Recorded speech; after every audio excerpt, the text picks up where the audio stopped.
Sorotan lain, sidang gugatan Citizen Lawsuit ijazah Jokowi digelar di Pengadilan Negeri Surakarta, Jawa Tengah dengan agenda pembuktian. Kuasa hukum Jokowi tengah memikirkan opsi pinjam barang bukti apabila di persidangan diminta menunjukkan ijazah asli Jokowi.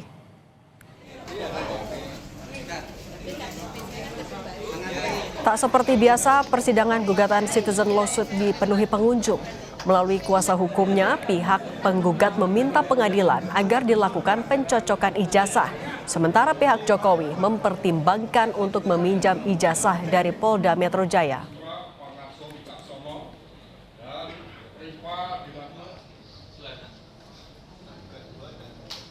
Ketika pada proses pemeriksaan kami menghadirkan saksi seperti Adinda Rismonsyah Nipar, Mas Roy Suryo, dan Bu Dr. Tifa, dia tidak hanya datang sekali. Ketika lawan membuktikan ijazah, saya minta mereka boleh lagi hadir.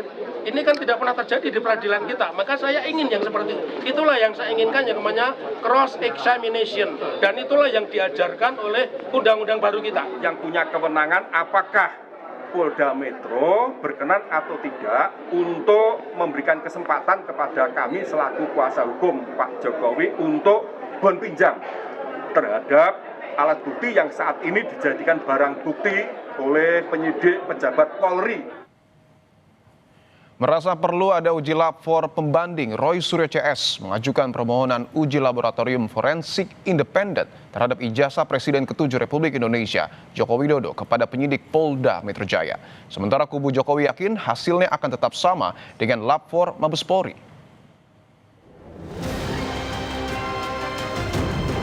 Karena begini, jadi yang pertama adalah BRIN, Badan Riset dan Inovasi Nasional. Yang kedua, Laboratorium Forensik Universitas Indonesia.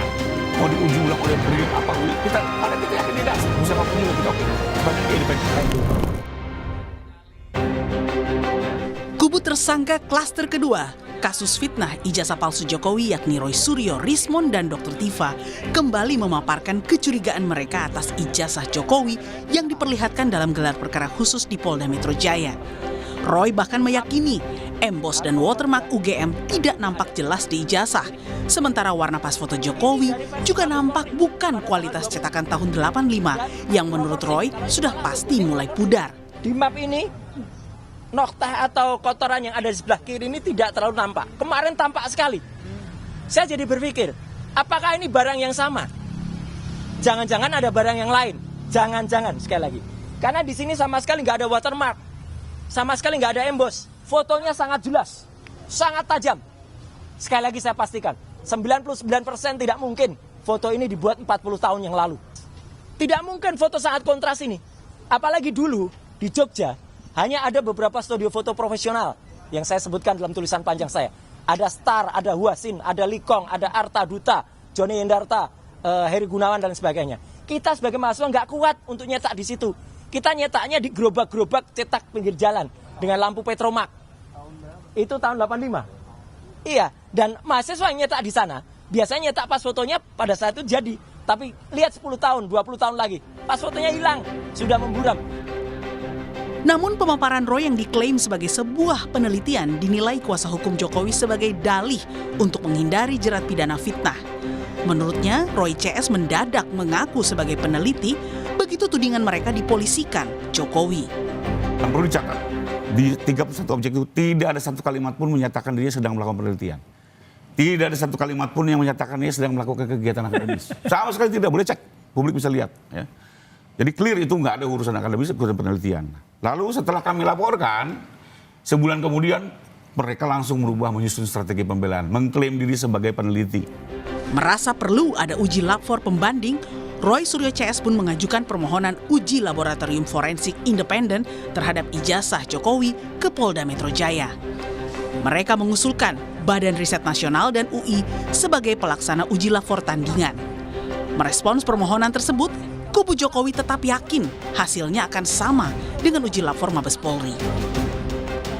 Dalam konteks datang untuk meminta agar diadakan tes laboratorium forensik yang bersifat independen, yang hasilnya itu bisa kredibel, akuntabel, transparan, dan ini bisa dipertanggungjawabkan oleh para pihak, dan tidak ada lagi pihak-pihak yang mengklaim itu tidak mewakili aspirasi begitu. Jadi yang pertama adalah BRIN, Badan Riset dan Inovasi Nasional. Yang kedua, Laboratorium Forensik Universitas Indonesia. Dua pilihan ini bisa diambil oleh penyidik siapa yang akan ditetapkan sebagai institusi untuk melakukan uji lab yang sifatnya independen. Mau diuji ulang oleh BRIN apa karena kita yakin tidak sih, siapapun juga kita oke. Sepanjang dia independen. Sepanjang independen ya. Saya nyambung aja lab. Artinya apa? Soal identik tidak identik. Apakah bisa membuktikan palsu tidak palsu? Tidak juga. Ya, itulah makanya. Ini kan suatu pengetahuan dasar dan beliau sepakat. Waktu keluar lapor dari Babes dia bilang itu bukan palsu tidak palsu, itu identik tidak identik. Nah, jadi kembali lagi diuji pun oleh lab lain belum tahu palsu tidak palsu. Karena dia menjawab identik tidak identik. Maka akhirnya apa? Biar di pengadilan semuanya selesai. Sementara itu, psikolog forensik Reza Indragiri menilai dalam persidangan nanti, hakim harus disuguhkan 2 hasil uji penelitian dari para pihak agar hakim bisa memutuskan perkara ijazah Jokowi secara komprehensif dari berbagai sudut pandang.